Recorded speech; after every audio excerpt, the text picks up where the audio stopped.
Assalamualaikum warahmatullahi wabarakatuh anak-anak. Belajar TIK lagi yuk. Nah, pada pertemuan sebelumnya Bu Iva sudah menjelaskan mengenai macam-macam alat komunikasi. Pada pertemuan kali ini kita akan belajar fungsi dari alat-alat komunikasi tersebut. Silahkan disimak materinya ya, dan jangan lupa berdoa terlebih dahulu sebelum belajar. Nah, anak-anak lihat gambarnya. Di situ Edo baru menekan bel. Nah, apa ya fungsi dari bel? Bel berguna untuk memberitahu kedatangan tamu. Nah, selain itu di sekolah juga ada bel ya anak-anak. Bel di sekolah berbunyi jika ada pergantian jam pembelajaran atau jam pembelajaran sudah usai dan waktunya pulang. Nah, kemudian yang kedua ini adalah alat komunikasi telepon. Pada pembelajaran sebelumnya, Bu Iva sudah menjelaskan bahwa jenis telepon ada dua. Yang pertama, telepon rumah, dan yang kedua adalah telepon genggam. Nah, yang anak-anak lihat pada gambar tersebut adalah telepon rumah. Telepon rumah bentuknya seperti yang ada pada gambar bentuknya besar. Nah, telepon rumah terhubung dengan kabel. Telepon rumah tidak dapat dibawa kemana-mana ya anak-anak. Nah, anak-anak bisa lihat di telepon rumah itu ada gagang telepon. Kemudian ada kabel. Kemudian ada angka-angka di tengah telepon itu namanya tombol nomor. Itu adalah telepon rumah. Untuk selanjutnya adalah telepon genggam. Nah, anak-anak, ini adalah gambar telepon genggam atau yang sering kita sebut dengan HP. HP bentuknya kecil dan tidak terhubung dengan kabel, berbeda dengan telepon rumah ya. Nah, HP ini dapat dibawa kemana-mana. Kemudian, apa fungsi dari HP? Yang pertama untuk berbicara jarak jauh atau berkomunikasi jarak jauh. Yang kedua bisa digunakan untuk berkirim pesan. Yang ketiga bisa digunakan untuk mengakses internet dan juga bisa digunakan untuk mendengarkan musik. Nah, anak-anak di rumah jangan terlalu sering bermain HP ya, apalagi bermain game. Gunakan HP seperlunya, tidak boleh terlalu lama untuk bermain game. Mengerti ya anak-anak? Karena cahaya pada HP bisa merusak mata.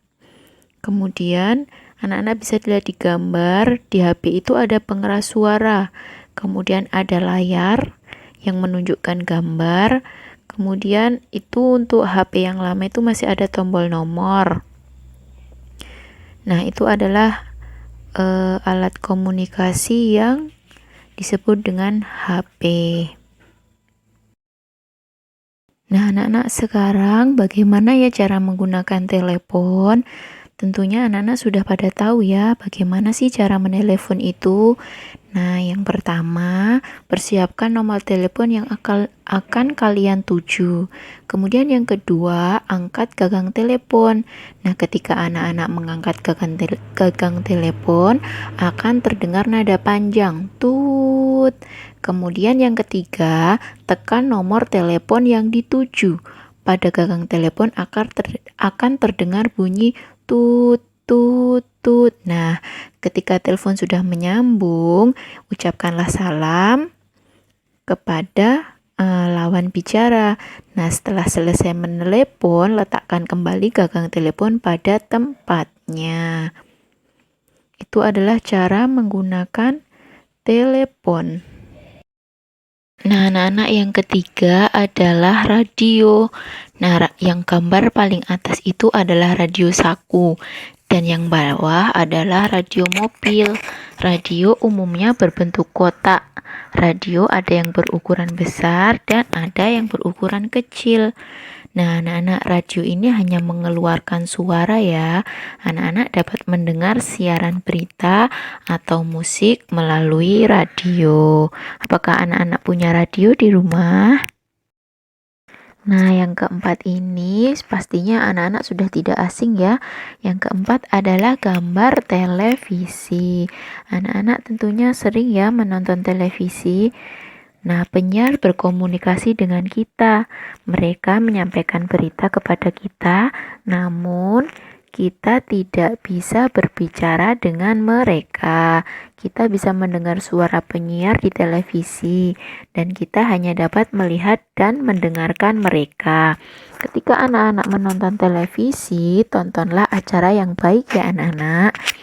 Nah, pada gambar terdapat bagian-bagian dari televisi. Yang pertama, yang paling atas itu adalah layar yang menunjukkan gambar. Kemudian di sebelah kanan ada pengeras suara.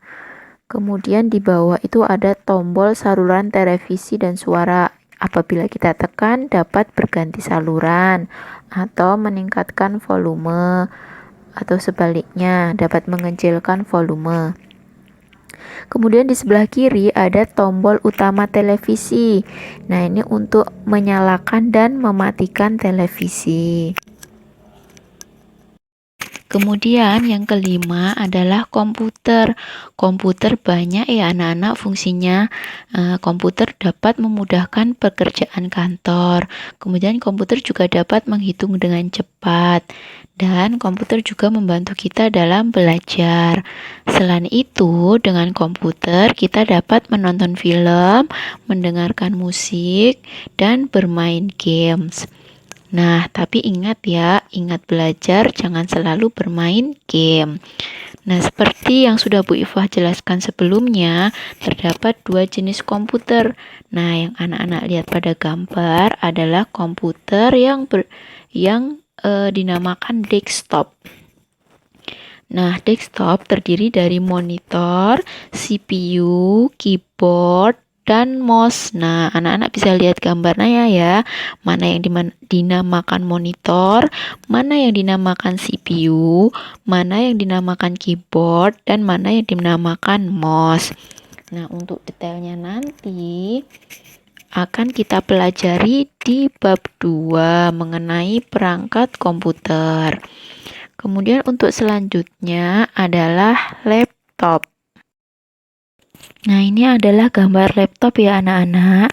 Pada laptop monitor, CPU, dan keyboard digabungkan menjadi satu. Laptop memiliki touchpad sebagai pengganti mouse.